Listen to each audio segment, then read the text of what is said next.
بسم الله الرحمن الرحيم سأل سائل بعذاب واقع للكافرين ليس له دافع من الله ذي المعارج تعرج الملائكة والروح إليه في يوم كان مقداره 50,000 سنة فاصبر صبرا جميلا إنهم يرونه بعيدا ونراه قريبا يوم تكون السماء كالمهل وتكون الجبال كالعهن ولا يسأل حميم حميما يبصرونهم يود المجرم لو يفتدي من عذاب يومئذ ببنيه وصاحبته وأخيه وفصيلته التي تؤويه ومن في الأرض جميعا ثم ينجيه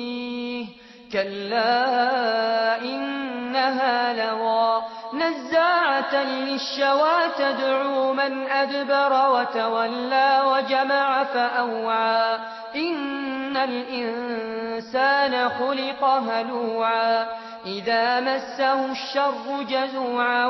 وإذا مسه الخير منوعا إلا المصلين الذين هم على صلاتهم دائمون والذين في أموالهم حق معلوم للسائل والمحروم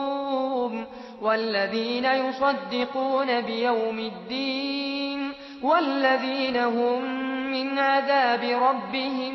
مشفقون إن عذاب ربهم غير مأمون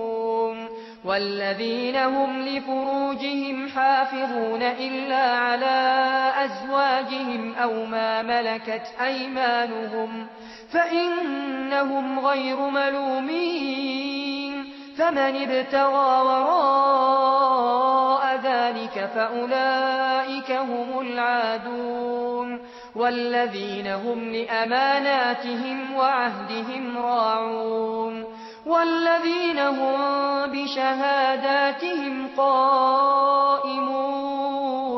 والذين هم على صلاتهم يحافظون أولئك في جنات مكرمون فما للذين كفروا قبلك مهطعين عن اليمين وعن الشمال عزين أيطمع كل امرئ منهم أن